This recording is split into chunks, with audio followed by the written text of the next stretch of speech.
이는 비와 눈이 하늘로부터 내려서 그리로 되돌아가지 아니하고 땅을 적셔서 소출이 나게 하며 싹이 나게 하여 파종하는 자에게는 종자를 주며 먹는 자에게는 양식을 줌과 같이 내 입에서 나가는 말도 이와 같이 헛되이 내게로 되돌아오지 아니하고 나의 기뻐하는 뜻을 이루며 내가 보낸 일에 형통함이니라.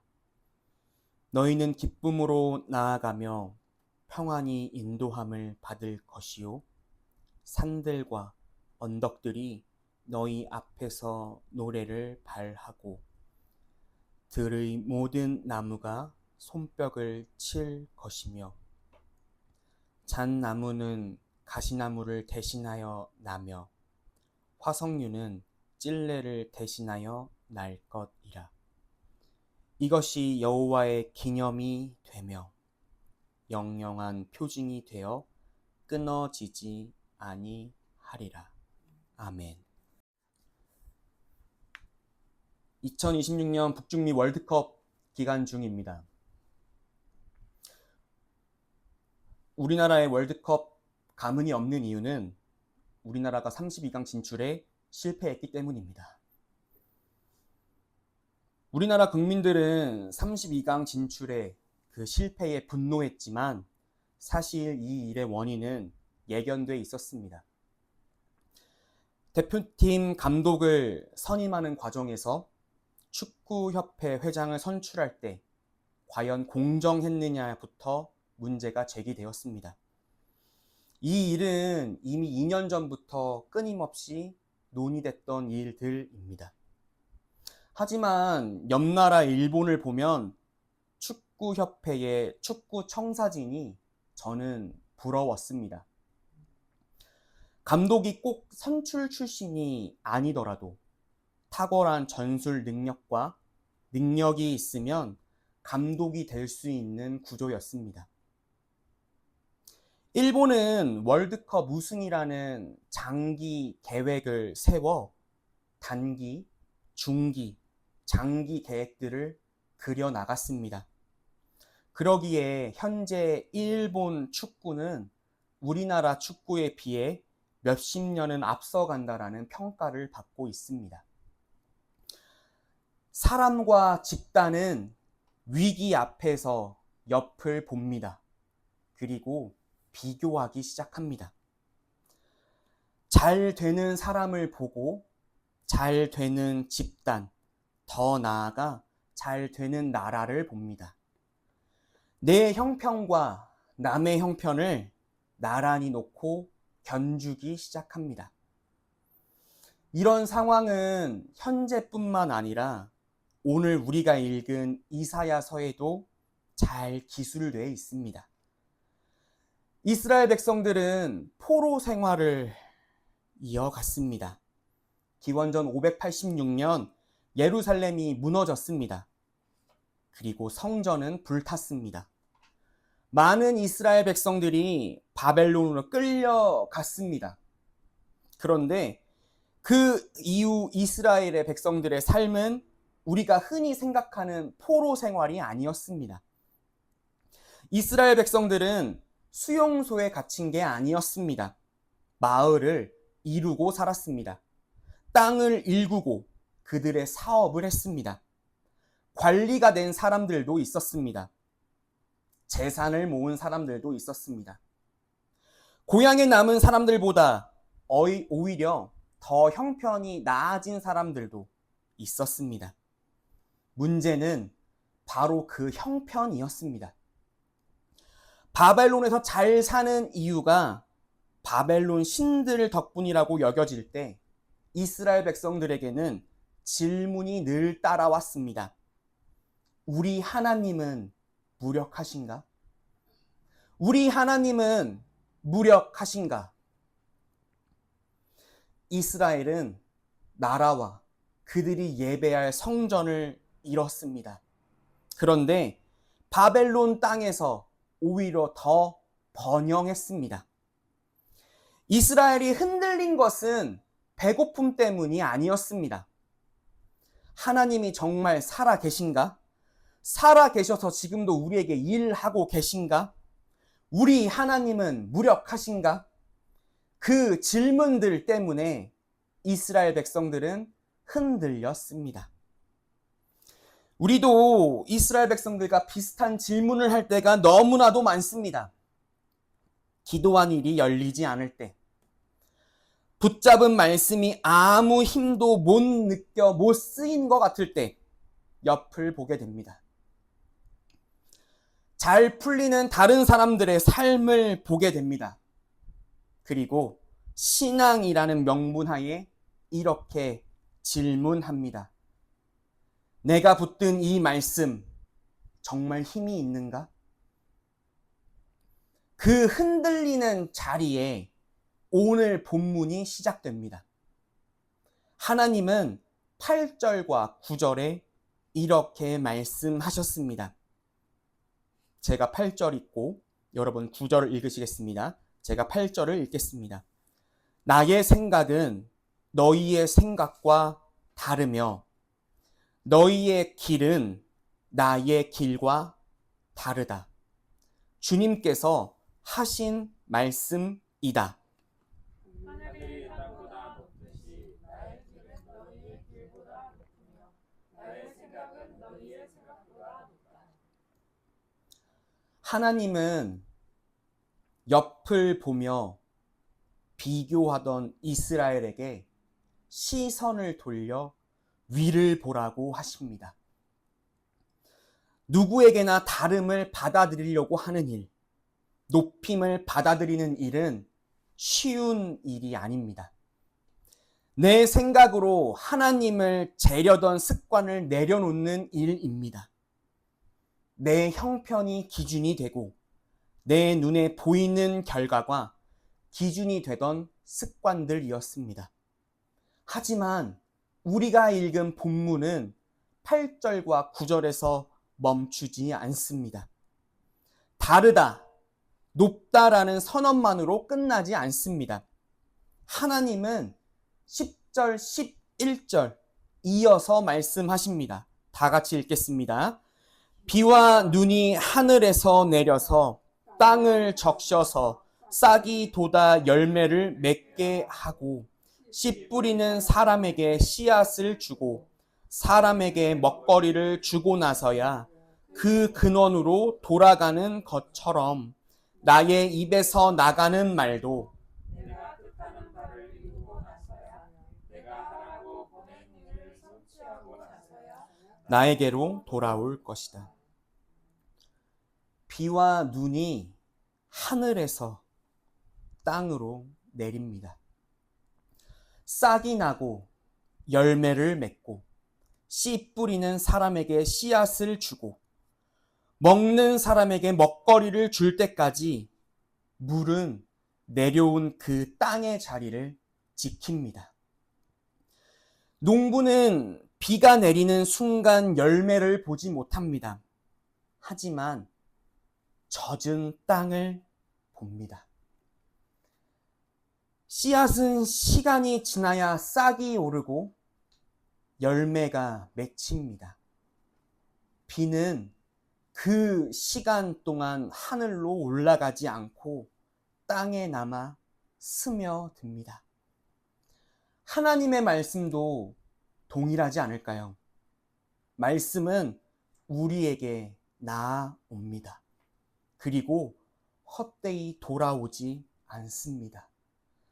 뜻한 바를 이루고 보낸 일을 이룰 때까지 그 자리를 지키십니다. 그리고 우리를 다시 일으키십니다. 포로된 이스라엘에게 하나님의 말씀은 무력해 보였을 것입니다. 바벨론의 군대 앞에서도 바벨론의 신전 앞에서도 이스라엘의 하나님의 하신 말씀은 아무도 바꾸지 못하는 일들처럼 보였을 것입니다. 본문은 말씀이 비록 무력해 보일지라도 반드시 세상을 변화시킨다라고 말하십니다. 비가 하늘로 도로 올라가지 않듯 말씀도 동일합니다. 하나님의 말씀은 그 자리를 지켜 이루어 주십니다. 우리가 붙든 말씀도 마찬가지입니다. 지금 열매가 보이지 않는다고 그 말씀이 힘을 잃어버린 게 아닙니다. 비가 땅 속에서 스며드는 시간이 있듯이 말씀을 이루어지는 시간이 지나갑니다. 보내니의 손이 떠났다고 그 보내니의 손이 사라지는 것이 아닙니다. 하나님의 말씀은 보낸 그 자리에서 조용히 일하십니다. 이제 위를 본 사람이 발밑을 봅니다. 12절에서 13절까지의 말씀입니다. 다 같이 읽겠습니다. 참으로 너희는 기뻐하면서 바빌론을 떠날 것이며 평안히 인도받아 나아올 것이다. 산과 언덕이 너희 앞에서 소리 높여 노래하며 들의 모든 나무가 손뼉을 칠 것이다. 가시나무가 자라던 곳에서 잣나무가 자랄 것이며 릴레나무가 자라던 곳에는 서성이가 자랄 것이다. 이것은 영원토록 남아있어서 주님께서 하신 일을 증언할 것이다. 12절에서 이스라엘은 기쁨으로 떠나옵니다. 그들은 평안을 인도받습니다. 산과 언덕이 노래하고 나무가 손뼉 칩니다. 포로된 땅을 떠나 고향으로 가는 여정을 말하고 있습니다. 사람만 걷는 여정이 아니라 산과 언덕, 나무까지 온 피조물들이 함께 반응한 듯한 모습을 보입니다. 그리고 13절 말씀하십니다. 발밑을 보면 자리가 바뀌어 있습니다. 가시나무가 있던 자리에 잣나무가 납니다. 찔레나무가 있던 자리에는 화석류의 나무가 납니다. 가시나무와 찔레는 우리가 읽은 이사야서 전체의 낯선 이미지가 아닙니다. 심판받아 버려진 땅의 표지였습니다. 포도원이 손질받지 못하고 버려질 때 그 자리에 가시단불이 올라왔습니다.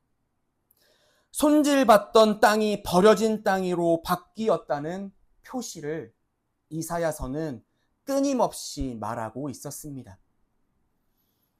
개역개정의 본문에 대신하여라는 말을 우리는 눈여겨볼 필요가 있습니다. 개역개정에서 대신하여라는 히브리어 말은 다른 곳으로 옮겨갔다라는 뜻이 아닙니다. 있던 그 자리에 다른 것이 선다라는 뜻을 갖고 있습니다. 잣나무가 새 땅에 심겨진 게 아닙니다. 가시나무가 서 있던 그 자리에 잣나무가 섰습니다. 새 땅이 옮겨가는 회복이 아닙니다. 기존에 있던 그 자리가 회복한다는 말씀입니다. 이스라엘이 서 있던 자리, 포로의 자리, 심판의 흔적이 남은 자리였습니다. 그 자리를 떠나 다른 곳으로 도망치는 것이 아닙니다. 그 자리에 하나님은 다른 것이 선다고 말씀하십니다. 우리 삶에도 가시나무가 서 있던 자리가 있습니다. 실패했던 자리, 관계가 무너졌던 자리, 무엇인가 무너졌던 자리, 오래 기도했지만 응답이 없던 그 자리.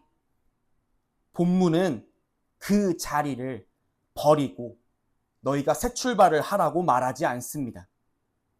바로 그 자리에 잣나무가 선다고 말합니다. 그리고 이 말은 하나님의 이름을 떨치는 일이 되며 영원히 남아 지워지지 않는 표징이 된다고 말씀하십니다. 이사야 40장 그리고 오늘 우리가 읽은 55장 40장에서 55장까지 제2 이사야가 처음 입을 열던 자리에서 이렇게 하나님은 말씀하셨습니다. 풀은 마르고 꽃은 시드나 우리 하나님의 말씀은 영원히 서 있다. 풀은 마르고 꽃은 시드나 우리 하나님의 말씀은 영원히 서 있다. 시작과 끝에 하나님은 의도적으로 말씀으로 연결하셨습니다. 그리고 오늘 우리가 읽은 본문 11절은 같은 말을 다른 모습으로 반복하셨습니다. 말씀은 헛되이 돌아오지 않습니다. 열고 닫는 그 두 자리에서 하나님은 의도적으로 같은 말씀을 말씀하셨습니다. 말씀이 서 있다는 것, 자리를 떠나지 않는다라고 하십니다. 하늘에서 내려온 비는 자리를 지켜 열매를 맺습니다. 하나님의 입에서 나간 말씀은 자리를 지켜 하나님의 뜻을 이루십니다. 가시나무가 있던 자리에는 잣나무가 있습니다. 함께 읽었던 8절 9절에 하나님은 이렇게 말씀하셨습니다. 내 생각은 너희의 생각과 다르다. 내 길은 너희의 길과 다르다. 하늘이 땅보다 높듯이 나의 길은 너희의 길보다 높으며 내 생각은 너희 생각보다 높다. 10절과 13절을 지나온 지금 이제 방금 읽은 제 말씀이 다르게 들려지십니까? 처음엔 낯선 선언이었습니다. 하나님의 말을 이해할 수 없었습니다. 하지만 이제 그 하나님의 말씀은 비가 되었고 말씀이 되었고 잣나무가 된 것을 보고 나서 들은 말씀입니다. 그 다름을 받아들이는 일, 높음을 받아들이는 일, 그것이 지혜이고 겸손입니다. 우리 생각으로 하나님을 재는 대신 우리보다 높은 그 생각 앞에 우리가 서는 것, 오늘 본문이 우리에게 발견하여 말하는 자리입니다. 우리가 서 있는 그 자리를 다시 살펴봅시다. 가시나무가 서 있던 자리였습니다. 그런데 그 자리에 하나님의 말씀이 이미 내려와 있습니다. 우리가 서 있는 자리를 다시 살펴봅시다.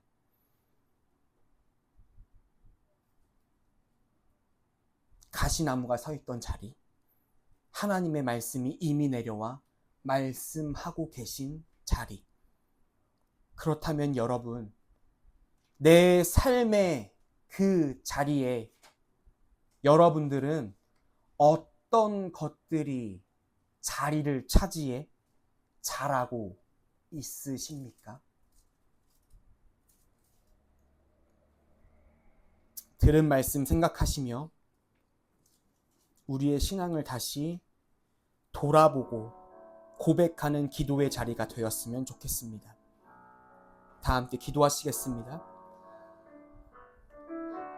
하늘에서 비를 내리시고 다시 거두지 않으시는 하나님,